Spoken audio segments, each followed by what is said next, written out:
Ei, meus queridos, tudo bem com vocês? Sejam bem-vindos a mais uma aula de ginecologia. E o nosso tema hoje é nada mais, nada menos do que o top 3 da gineco. Toda banca que se preze vai ter uma questão sobre anticoncepção lá na prova deles. Ou seja, você não pode perder esse ponto precioso e hoje eu vou te garantir que isso não vai acontecer. Se animou aí? Então vamos lá! Gente, esse negócio de top 3 é verdade, tá? Os números comprovam. A incidência de anticoncepção chega a 1%. Isso nos mostra que em toda prova que você vai fazer, a maioria delas, pelo menos, vai ter lá uma questãozinha sobre anticoncepção. E esse tema só vai perder aí as posições para as infecções genitais, e aí a gente inclui as vulvovaginites, as úlceras, né, e as ISTs, e a mastologia. Depois vem anticoncepção. E a gente percebe que existe um padrão de perguntas sobre esse tema. E aqui eu trago para vocês, né, os 3 principais. Olha, sobre as categorias da OMS, né, os critérios de elegibilidade tão temidos, mas aqui você vai aprender.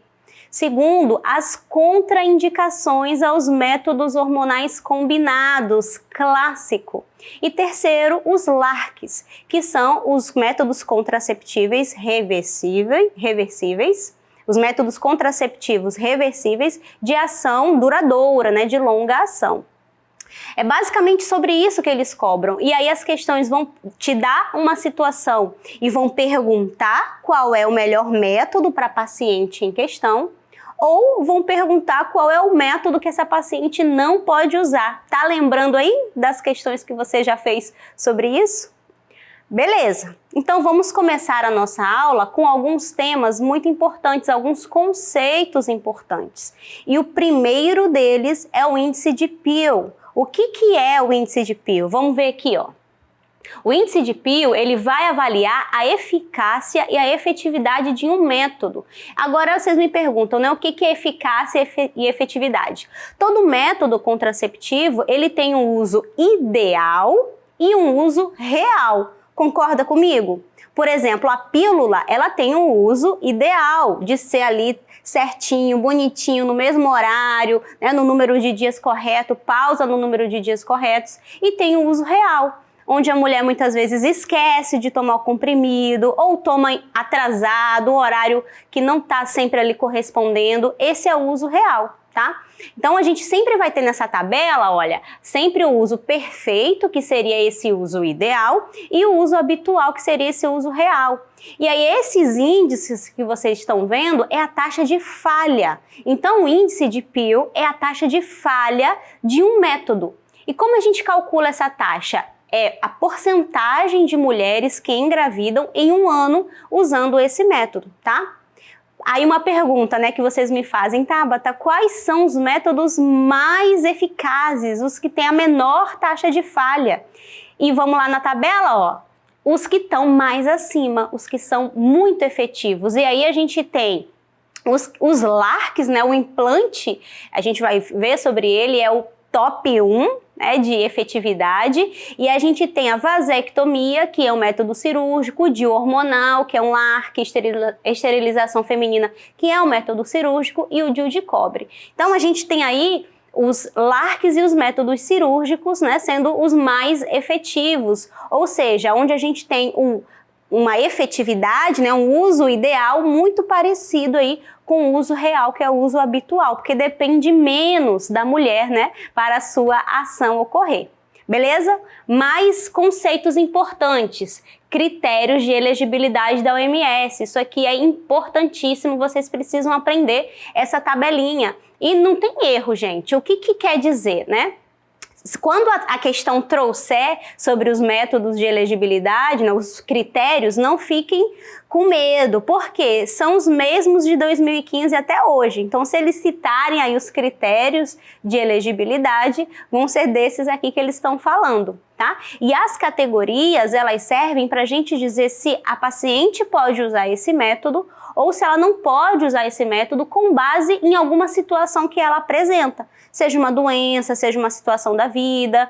Então, olha, categoria 1 e 2, a gente pode usar o método, tá? A recomendação é use o método. Categoria 1 usa sem restrição nenhuma, categoria 2 tá tranquilo de usar, em geral pode usar.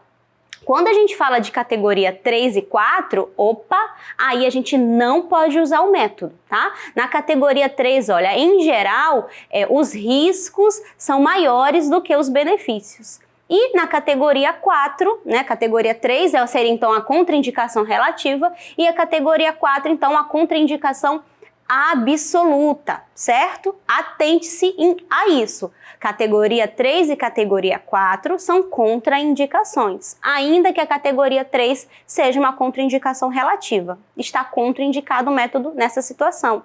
Isso pode gerir, né, produzir aí alguma dúvida em vocês na hora de analisar alguma questão, tá? Então, categoria 3 continua não podendo usar o método, tá? Já que a gente falou dos LARC, né, quem são eles? Os LARC são esses métodos aí de longa duração que são reversíveis. A gente tem basicamente os DIUs, né, o DIU de cobre e o DIU hormonal, e o implante subdérmico de progestágeno isolado. Esses métodos são muito importantes porque eles são para aquelas pacientes que desejam aí uma contracepção de longa ação, né, e que não precisam ficar nos cuidados diários, né, para que esse método faça o seu efeito, certo? Tanto o DIU, a gente coloca ele lá e ele vai fazer o papel dele, quanto o implante também, tá? Outro conceito importante é esse aqui, ó, sobre as adolescentes, tá? Então, é garantido por lei para as adolescentes que elas tenham aí uma educação sexual, que elas tenham acesso a esses métodos contraceptivos e que elas tenham, ó, o sigilo médico, tá? É nosso dever orientar essas pacientes, garantir que elas tenham aí um método contraceptivo adequado, e os LARC são uma ótima opção para as adolescentes. E o sigilo médico. Então, se é uma situação onde não põe essa adolescente em risco de vida, a gente não tem que compartilhar com os pais, tá, o que a gente conversou ali na consulta com elas, certo? Então, vamos lá falar agora dos métodos hormonais combinados, né, que são aí os queridinhos da banca e, em geral, das mulheres em todo o mundo. São os métodos mais usados até hoje, tá? Talvez daqui a algum tempo isso mude, né, mas ainda são eles. Como é que eles vão funcionar? A gente tem nas pílulas combinadas, principalmente, né, o progestágeno e o estrogênio. O progestágeno, ó, é o responsável pela eficácia contraceptiva. Por quê? Porque vai inibir a ovulação. Lembram lá do ciclo menstrual que a progesterona faz uma ação inibitória sobre o LH? Então aqui não vai ter o pico de LH, não vai ter a ovulação.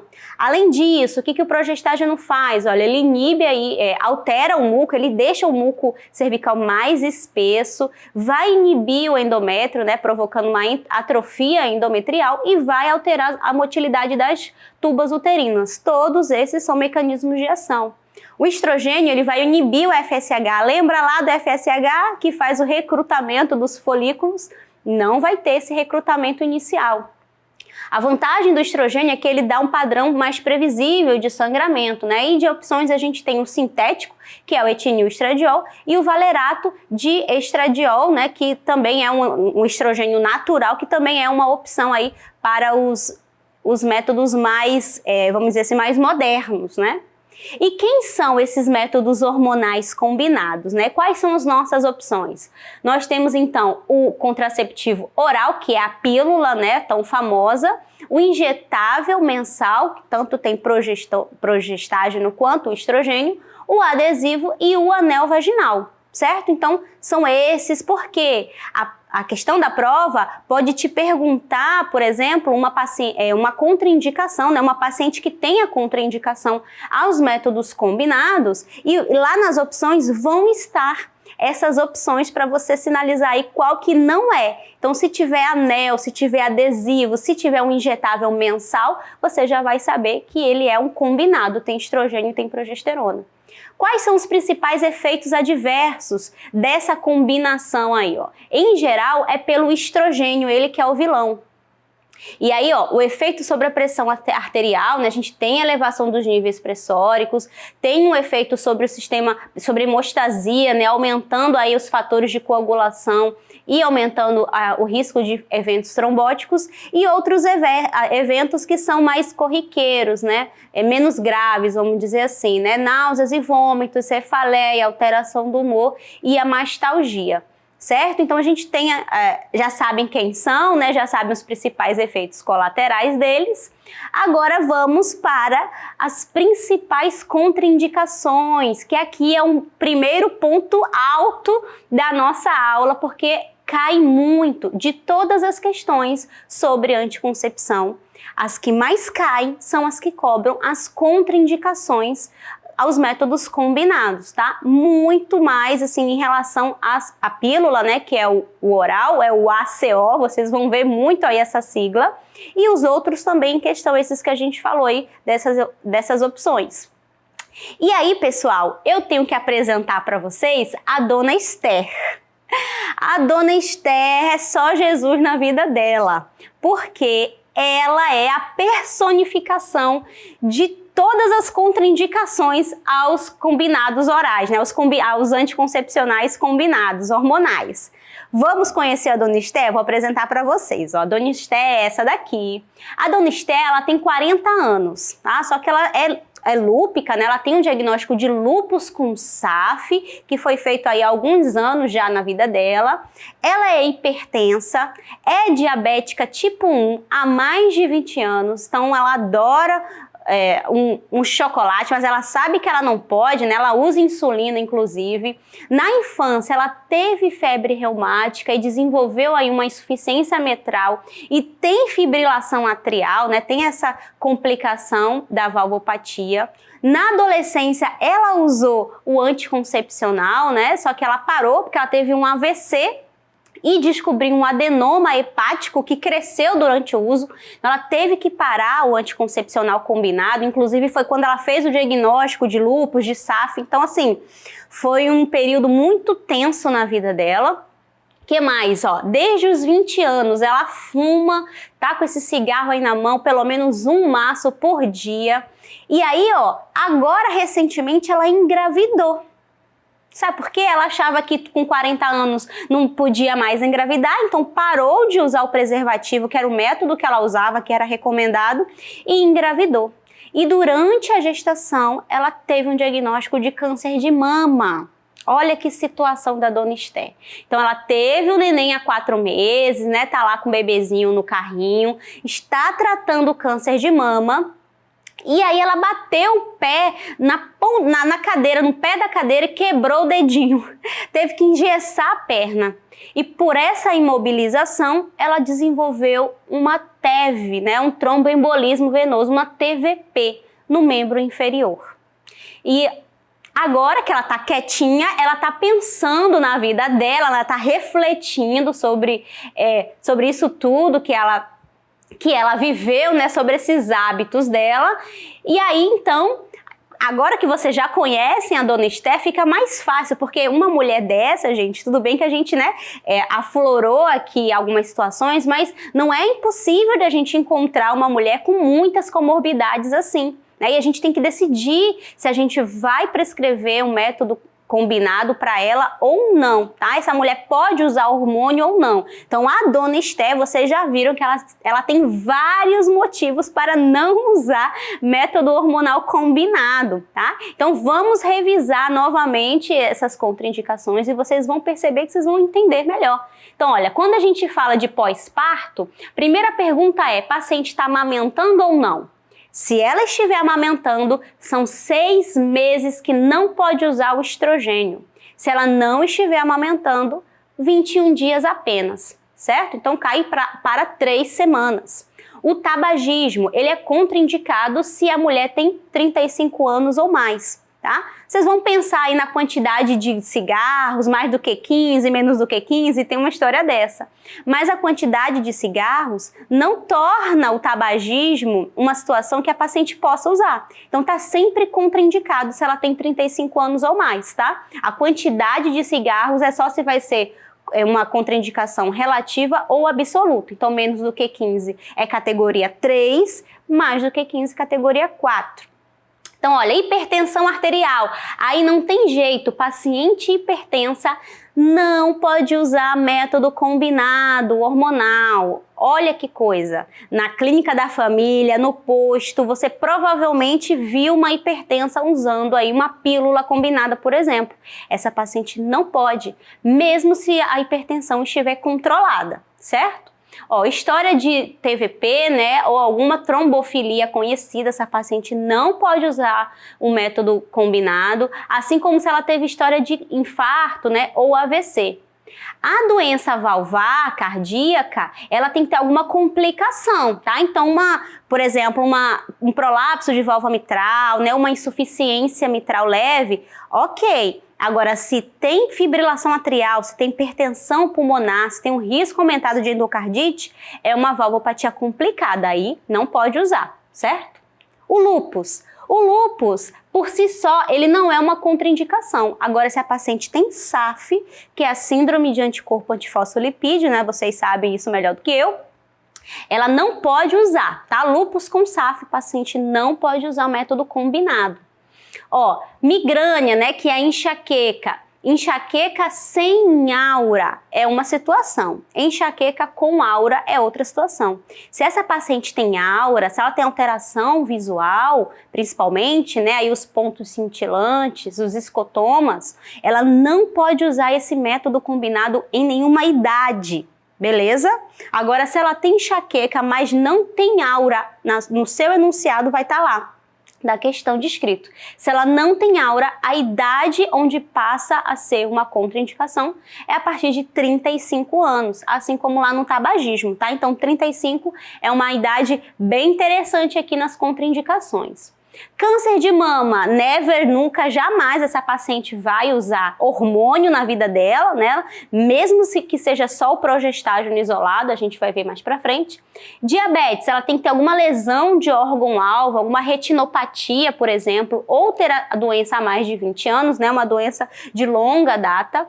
A doença na vesícula, aí a gente entra pro fígado, né? Fígado e vesícula. Se ela tiver uma colecistopatia sintomática, também está contraindicado. E doença hepática, quais são as contraindicações? Olha, cirrose descompensada, um adenoma hepático, que é um tumor benigno, e o carcinoma hepatocelular, que é um tumor maligno. Essas situações, a mulher não pode usar método hormonal combinado.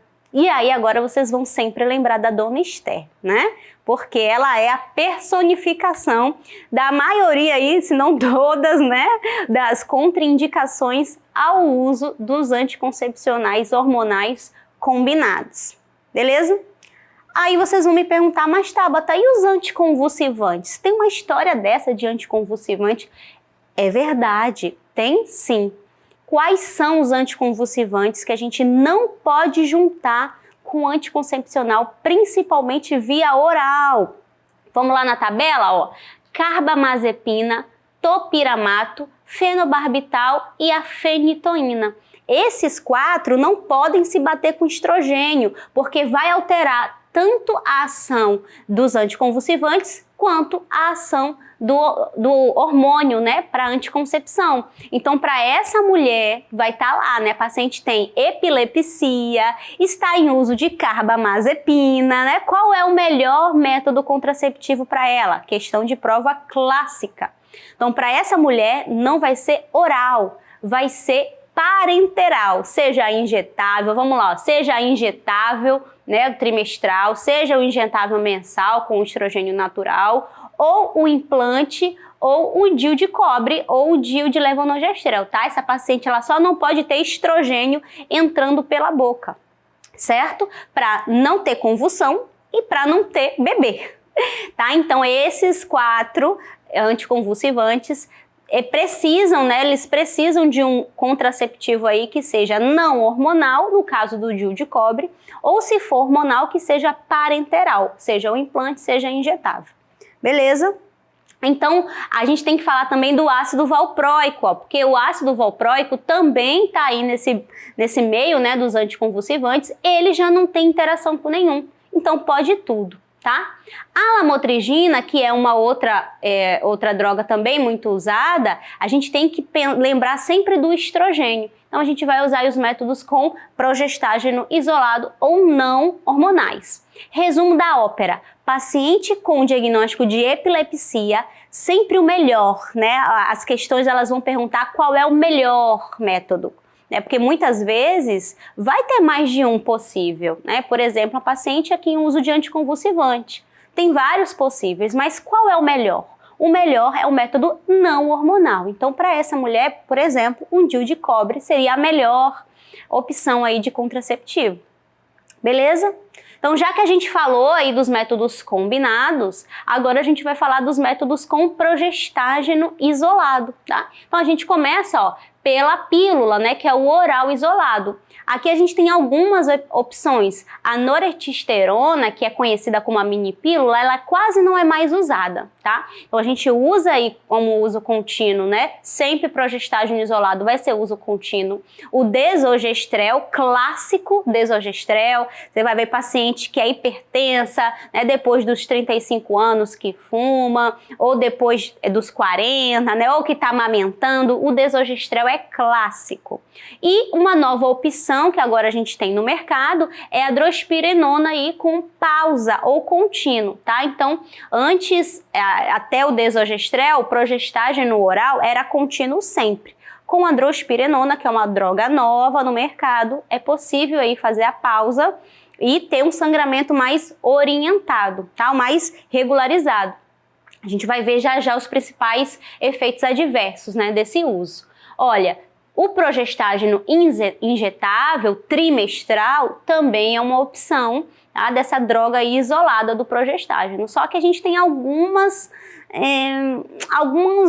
incômodos de usar. Por que eu faço essa cara? Porque assim, o injetável trimestral, ele em alguns momentos vai ser a resposta da sua prova. Mas na prática a gente evita usar por conta disso, ó, porque diminui a massa óssea se tem um uso prolongado, diminui assim esse retorno à fertilidade. Tem paciente que fica 1 ano sem menstruar, né, até voltar com o ciclo, porque é uma droga de depósito, né, a medroxiprogesterona. E tem esse problema também, ó, de diminuir o HDL, tá? Então, o injetável trimestral é uma opção de progestágeno isolado, porém, não é o que a gente mais usa no dia a dia, né, na prática. Agora, esse daqui a gente usa... tende a usar bastante, né, daqui para frente, que é o implante subdérmico. Em alguns estados já é disponível no SUS, como por exemplo o Paraná, tá? Não é algo tão raro assim de se ver. Por que eu tô falando isso? Porque tem um alto custo, né? Então tudo que tem um alto custo fica mais difícil o acesso para os pacientes, principalmente de baixa renda. O Implanon seria um exemplo desse, só que a gente está aí trabalhando no SUS, né? Como eu falei, alguns estados já têm disponível. E quais são as vantagens, né, do etonogestrel? Ele é um LARC, né? Ele é um contraceptivo de longa duração e totalmente reversível. É o etonogestrel que, diferente da medroxiprogesterona, do injetável, é um progestágeno mais neutro. Então tem menos efeitos colaterais para paciente. E aqui, ó, ele tem a duração de 3 anos. 3 anos sem se preocupar. E 3 anos com o melhor método atualmente, né, hormonal disponível no mercado. Então, o Implanon, que só tem ele, tá? Aqui no Brasil, essa é a marca aí, conhecida, né, do fabricante. Então, o Implanon é o implante subdérmico de etonogestrel, que é aplicado ali abaixo da pele, né? Tem uma agulha introdutória que a gente faz aí a inserção. Ele dura 3 anos e é um progestágeno isolado, tá? Podendo ser retirado a qualquer momento. E aí sim, a paciente retorna com a fertilidade dela, né? Não é tão demorada como com o com a medroxiprogesterona, que é o injetável trimestral, beleza? Outra opção é esse daqui, ó, é o DIU, com progestágeno isolado, que é o tão conhecido Mirena, né? Então tem o Mirena e agora, recentemente, de uns 2, 3 anos para cá, a gente tem no Brasil disponível o Cailina, né? E qual é a diferença entre eles? O Cailina é como se fosse o irmão mais novo do Mirena, tá? Então ele tem menor tamanho e ele tem menor quantidade de hormônio também. Então o Cailina, ele é indicado apenas para contracepção, tá? Porque algumas mulheres continuam menstruando com ele em menor quantidade, tá? Mas ele não é, por exemplo, indicado como Mirena, olha, para situações como essas daqui, ó, um sangramento uterino anormal, né, onde ele vai diminuir aí o volume do fluxo de sangue, né? Porque lembra como vimos lá a ação do progestágeno, ele vai atrofiar o endométrio, vai diminuir o volume de sangramento. Ele diminui a dor e os sintomas menstruais, né? Diminui a dismenorreia, pode ser usado na endometriose, quanto na adenomiose e na hiperplasia endometrial também. Então, o Mirena, que é o DIU de levonorgestrel, né, que vocês vão ver por aí, ou como CIO, um sistema intrauterino, né, liberador de levonorgestrel, ele tem algumas aplicações que extrapolam a contracepção, tá? Não é incomum de vocês encontrarem isso aí pelas provas, tá? E quais são os principais efeitos adversos de um progestágeno isolado? Então a gente viu que lá nos combinados, o grande vilão é o estrogênio. É o estrogênio que piora, né, essa questão da pressão arterial, né, que aumenta a chance de um evento tromboembólico, né, que piora aí a migrânia, né, a enxaqueca. Agora, quando a gente fala de progestágeno isolado, os principais efeitos adversos são o padrão de sangramento irregular por conta dessa atrofia, né, muitas vezes o sangramento é pela atrofia intensa. Dependendo de qual for o progestágeno, a paciente pode apresentar acne e oleosidade da pele, né, dos cabelos, até alopécia e alterações no humor, certo? Então, assim, os progestágenos isolados, eles vão ser usados em muitas situações onde o estrogênio não pode ser usado, mas não é isento de efeitos adversos, né? E agora, contraindicações, porque os progestágenos isolados também têm as suas contraindicações. Então, vamos lá, ó. Quando a gente fala dos progestágenos isolados, eu já comecei falando meio que mal, né? Da medroxiprogesterona. Mas ela, de fato, é vilã em algumas situações. Olha, é categoria 3, ou seja, é contraindicação. Relativa, mas contraindicação, olha. Lá na amamentação, nas primeiras 6 semanas, paciente hipertensa, né? Paciente diabética, aquela situação que não pode usar o estrogênio, né? História de TEP ou TEV, né? TVP, infarto, lúpus com SAF, migrânia. Então é muito parecido com as contraindicações do estrogênio, né? A medroxiprogesterona. Mas, em geral, todos os progestágenos, eles não podem ser usados em paciente com câncer de mama, porque essa mulher não pode ter hormônio vindo de lugar nenhum, né? A doença hepática, né, a cirrose descompensada, o adenoma e o carcinoma hepatocelular, que existe uma teoria de que é hormônio dependente, o adenoma hepático e a doença na vesícula, né, sintomática, certo? Então essas são as contraindicações aos progestágenos isolados, tá? Para quem acha que não tem nenhuma contraindicação, tem sim. Então, clássica de prova é câncer de mama. Então, câncer de mama, a paciente não pode usar nada de hormônio, nem combinado, nem progestágeno isolado, nem DIU hormonal. Essa paciente pode usar, tá? Não caiu na pegadinha.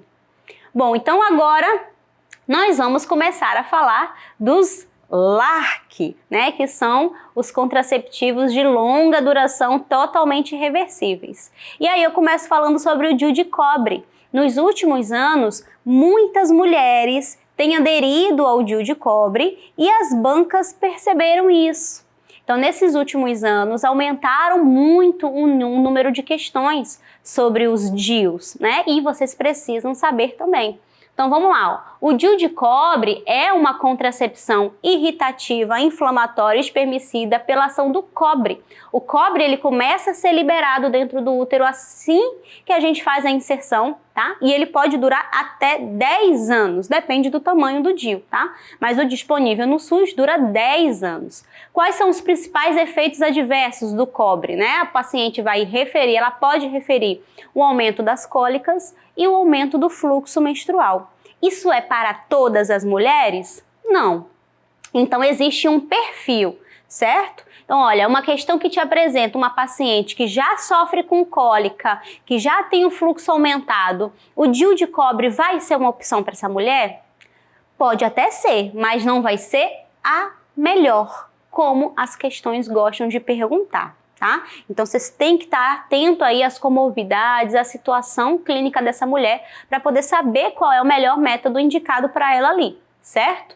A inserção dele, bom, essa relação com o ciclo menstrual, gente, nada mais é para ter uma certeza de que ela não está grávida, tá? Então, assim, nos primeiros 12 dias a gente sabe que a paciente ainda não ovulou, então dá para inserir tranquilo.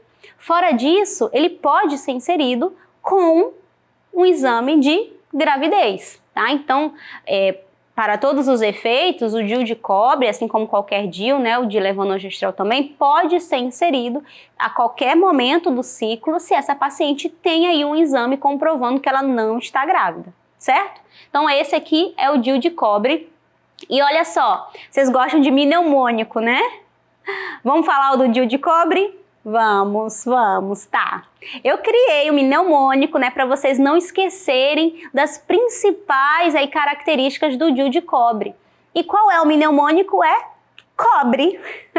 Então vai ser o C, o O, o B, o R e o E, cobre, né? E o que vocês têm que lembrar aí em relação ao DIU de cobre? O C é que a paciente continua menstruando.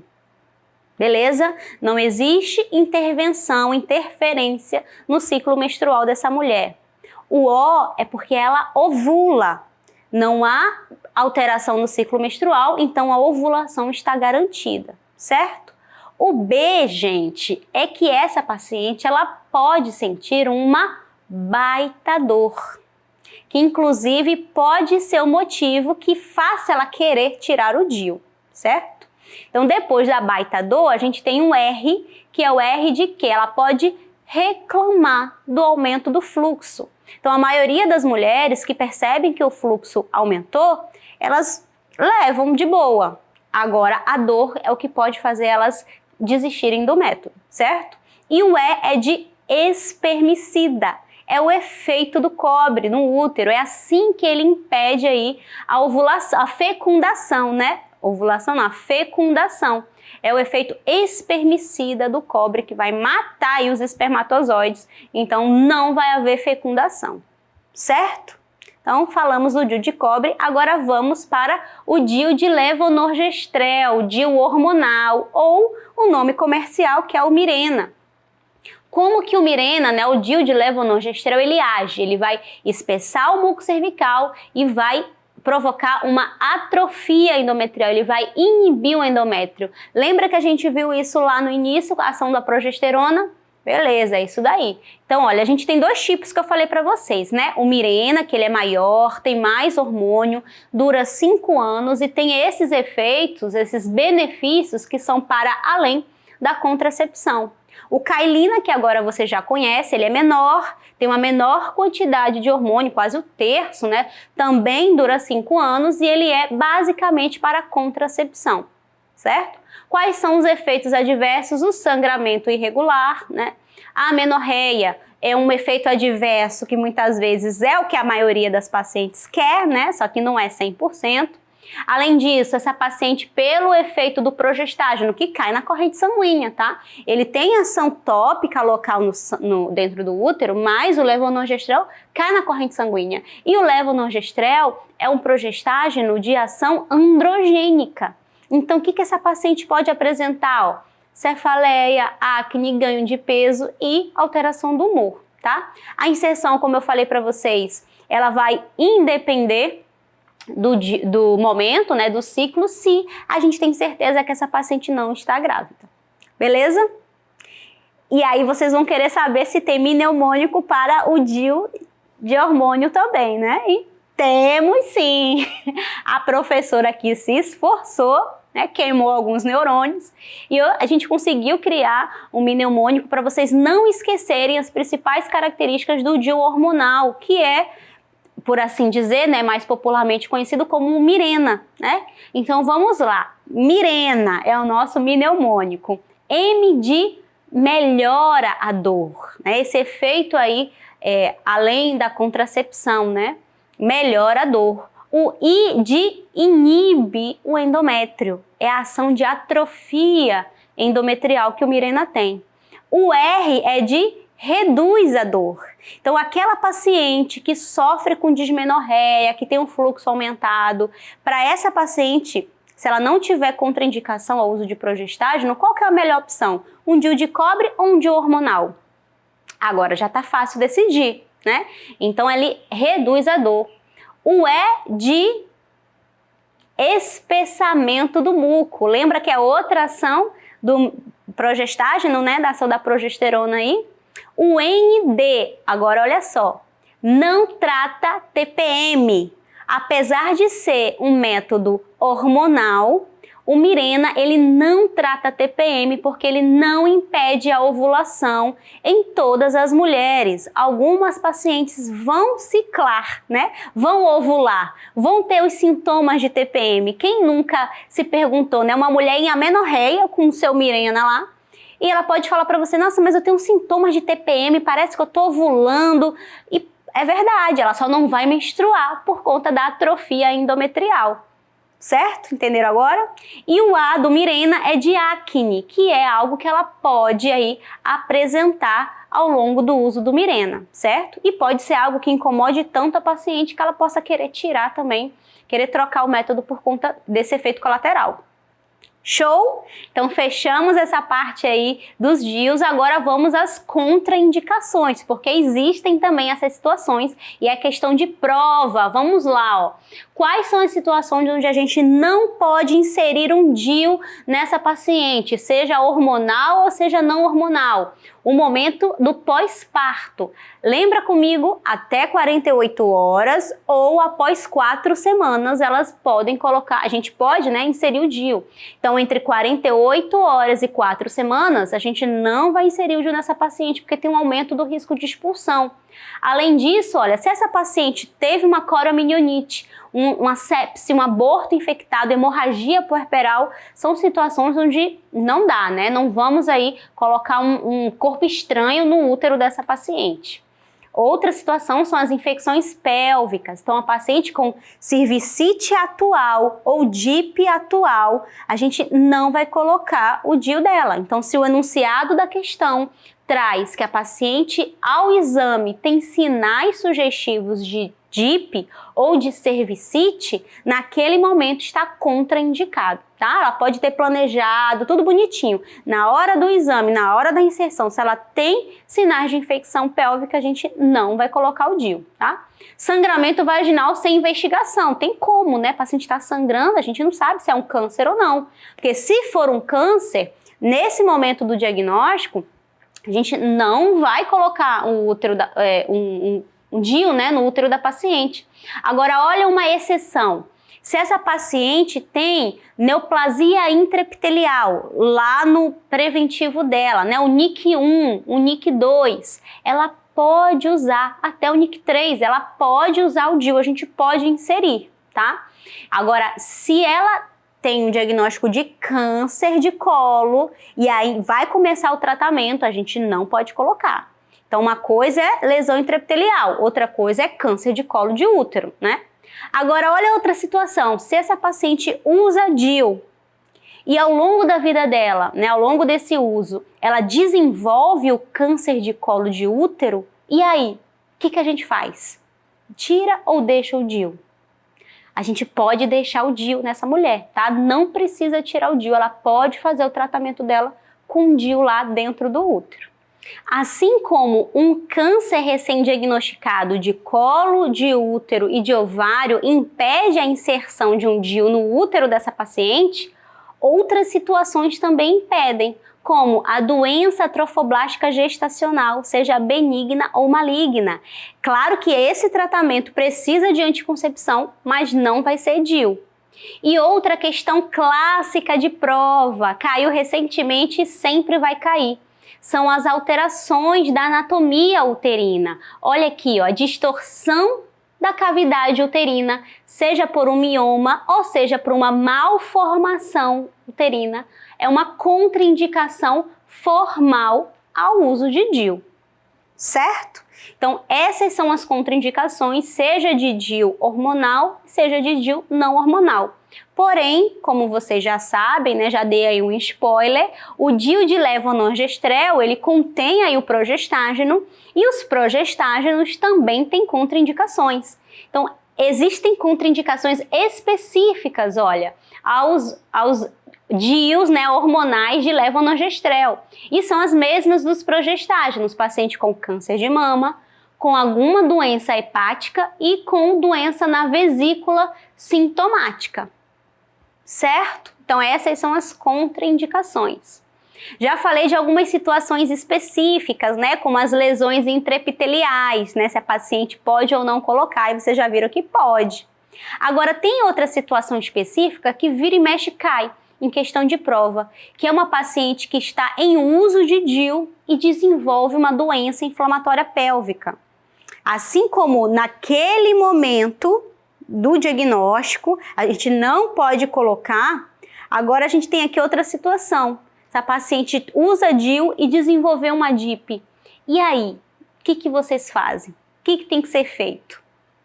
Bom, os estudos mostram que a gente pode deixar o DIU. E isso eu passei na pele, né? Eu tive que provar para uma colega de plantão. Uma vez a gente internou uma paciente, né, no hospital que eu trabalhei. Paciente, fiz o diagnóstico da doença inflamatória pélvica, internei, comecei aí a medicação para ela. Ela tinha critério, né, de internação com antibiótico terapia venosa. E quando eu fui passar o plantão, eu fui, né, comentar o caso da paciente. Falei, olha, ela tem DIU. A colega regalou o olho e falou assim: você não tirou o DIU? Como se eu tivesse cometido um erro gravíssimo. E eu falei, não tirei o DIU. Ela tem o DIU há 3 anos. Não, mas esse DIU não pode ficar aí. Gente, eu tive que abrir, né, o livro e provar para minha colega que não tem indicação. Pelo menos nas primeiras 48 horas. Se essa paciente, olha só, se essa paciente tem uma boa resposta ao tratamento e se ela quiser manter o DIU, a gente deixa ele lá. Vai tratar a DIP e o DIU vai ficar bonitinho no lugar dele. Agora, a gente tira o DIU se essa paciente não melhora com 48 horas ou se a paciente quer trocar, né? Mas quer trocar não, quer tirar o DIU. Mas aí a gente tem que esperar fazer o efeito da medicação venosa, né? Porque ali é o foco da infecção. Então, se a gente tira o DIU, a gente aumenta a chance de uma bacteremia, certo? Então, não precisa tirar o DIU no primeiro momento, a menos que a paciente não melhore com 48 horas ou se é desejo dela tirar. Beleza? Não vão cair nessa pegadinha. Vocês estão vendo que essa aula tem várias pegadinhas que vocês não vão cair. E outra situação é quando a paciente engravida usando DIU, né? Isso aí é viral, né? Toda vez que uma paciente engravida usando DIU, o mundo inteiro já fica sabendo com menos de 48, com menos de 24 horas, né? A notícia se espalha, porque é raro, o DIU é tão eficaz que quando existe aí uma falha, é uma notícia que, poxa, né, ganha uma proporção que a gente nem espera, né? Como vocês já viram várias por aí. E aí a gente precisa decidir, a gente tira ou não tira o DIU? O que o Ministério da Saúde recomenda? Olha aqui comigo. A gente já sabe que é um evento raro, né? Que se a paciente engravida com o DIU, existe uma chance aumentada de ser uma gestação ectópica. Agora, se for uma gestação tópica, a gente tem que examinar essa paciente e ver se o DIU tem o fio visível, tá? Então, até 12 semanas, até o final do primeiro trimestre, se o fio do DIU for visível, a gente, ó, tira. não deixa essa paciente com DIU, tá?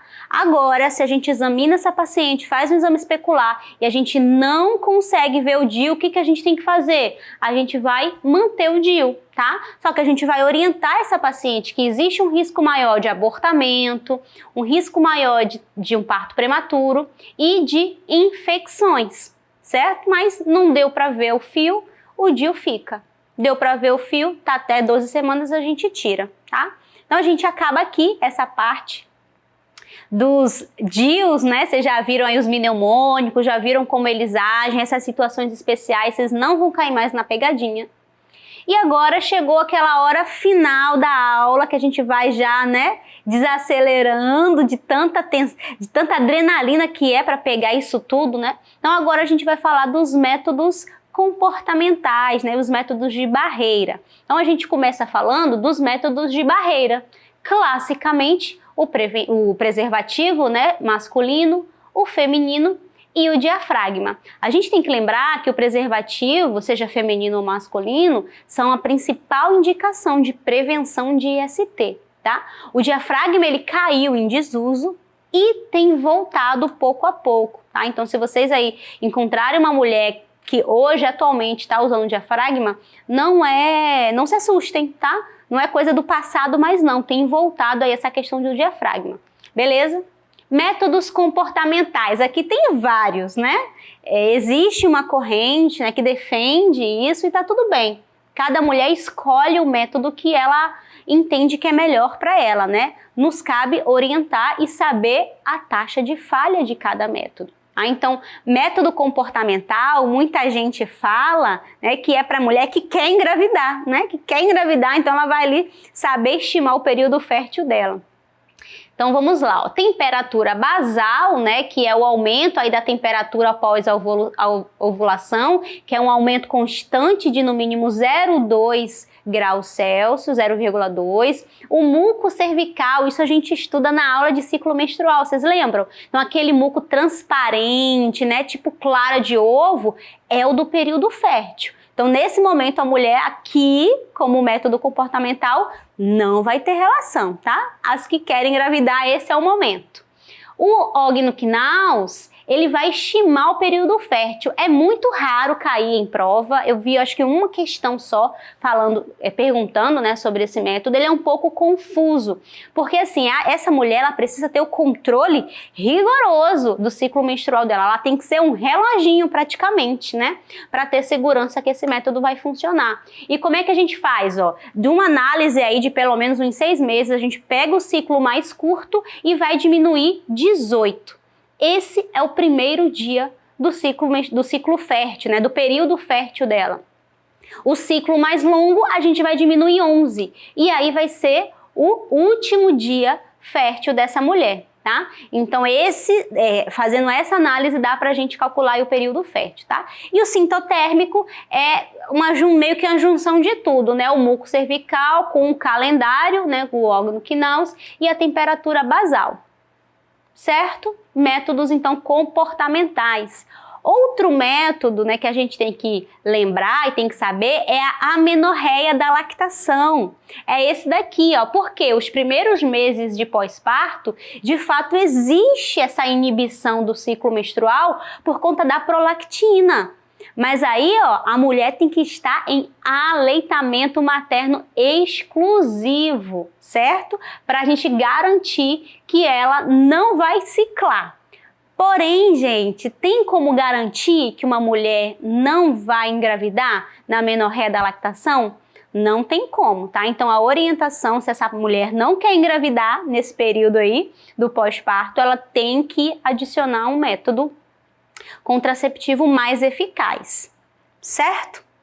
Para a gente fechar essa parte aí de contracepção, vamos falar da contracepção de emergência. Algumas provas podem cobrar, seja na aula de violência sexual, né? Seja no próprio contexto de contracepção. E a gente precisa saber, vocês precisam saber, tá? O que a gente tem que ter em mente? O período da contracepção de emergência é até 5 dias ou 120 horas. Porém, a maior eficácia é nas primeiras 24 horas, tá? E aí, ó, qual é hoje o método mais usado? É o levonorgestrel, né, que é um progestágeno isolado. O método de USP já caiu em desuso, certo? E o DIU de cobre, vocês têm que saber que também é uma opção. Então, atualmente, são as duas opções mais utilizadas. A pílula de levonorgestrel, a pílula tem 0,75. Então, dá para fazer de 12 em 12 horas ou as duas de dose única. Aí fica 1,5 miligramas de levonorgestrel. Ou o DIU de cobre, que também pode ser inserido, né, nesse período, porque como a gente viu, o cobre vai agir, tem um efeito ali espermicida no momento em que ele é inserido. Por isso que ele precisa ser inserido o mais precocemente possível, assim como a pílula de levonorgestrel também, certo? E para a gente fechar a nossa aula de uma vez por todas, já chegando ao fim, ufa, vamos falar da contracepção definitiva, que é a cirurgia, a esterilização cirúrgica, tanto feminina quanto masculina. Aqui, claro, a gente vai focar na feminina, né? E aí eu preciso dizer para vocês que houve uma mudança na lei em 2022 e a partir de março de 2023 vai valer a nova lei, que vai facilitar o acesso das mulheres à esterilização cirúrgica, à laqueadura tubária. Então, eu vou mostrar para vocês como era e como ficou, certo? Vocês vão perceber a diferença. Olha como é que era, ó. Quem pode fazer? Então, homens e mulheres, né, com capacidade civil plena, maiores de 25 anos, ou com pelo menos 2 filhos vivos. E aí, esse prazo entre a manifestação e entre o ato cirúrgico tem que ser no mínimo de 60 dias, tá? Ou, fora essa situação, uma comorbidade aí, uma situação onde a mulher está em risco de vida, né, para ela e para o concepto numa nova gravidez, certo? E aí a gente não poderia fazer no momento do parto, né, a menos que fossem cesarianas sucessivas, e aí uma nova cesariana colocaria essa mulher em risco, tá? Precisava sim da assinatura do cônjuge e pode ser, né, qual é o procedimento? Laqueadura e vasectomia, que são os métodos mesmo conhecidos, tá? Agora, como que ficou? Olha lá, ó, quem pode fazer? Então, homens e mulheres com capacidade civil plena, maiores de 21 anos. Caiu a idade, então de 25, agora é a partir de 21 anos. Então, ou essa mulher vai ter 21 anos ou mais, ou ela vai ter 2 filhos ou mais. Os 2 filhos ou mais é independente da idade, mas agora a idade por si só caiu de 25 para 21. Tá? Continua então valendo, olha, os 60 dias de diferença entre a manifestação da vontade e o ato cirúrgico. Agora, o que mudou? Olha só, pode fazer no momento do parto? Pode. Então, se essa mulher tem os 60 dias de diferença, né, que ela manifestou o desejo, essa laqueadura pode ser feita no parto, se fosse uma cesariana, tá? Claro que a gente não vai fazer uma cesariana só para ligar as trompas de uma mulher, mas se ela tiver o desejo e o parto acabar sendo uma cesariana, a gente tá autorizada aí a fazer a laqueadura dessa mulher, tá? E outra coisa que mudou foi a assinatura do cônjuge. Então, hoje, a mulher, a partir de março de 2023, ela tem a possibilidade de ter sua ligadura, né, sua laqueadura tubária, com uma idade menor, no momento da cesariana e sem a assinatura do cônjuge. Beleza? Então, dá um F5 aí, dá uma atualizada, porque isso vai cair a partir de 2023 em diante, nas provas para 2024. Beleza, pessoal? Intensa essa aula, né? Mas eu tenho certeza que vai fazer diferença nos seus estudos e agora vocês têm uma missão de fazer as questões. Façam as questões, respondam os flashcards, eu tenho certeza que você vai acertá-los. E se não tiver convencido aí, se quiser fazer mais, cria uma atividade extra de questão sobre esse tema e faça o máximo de questões que você puder para solidificar. Porque eu tenho certeza que você aprendeu muita coisa e não vai cair nas pegadinhas. Um beijo para vocês e a gente se vê na próxima aula. Tchau, tchau!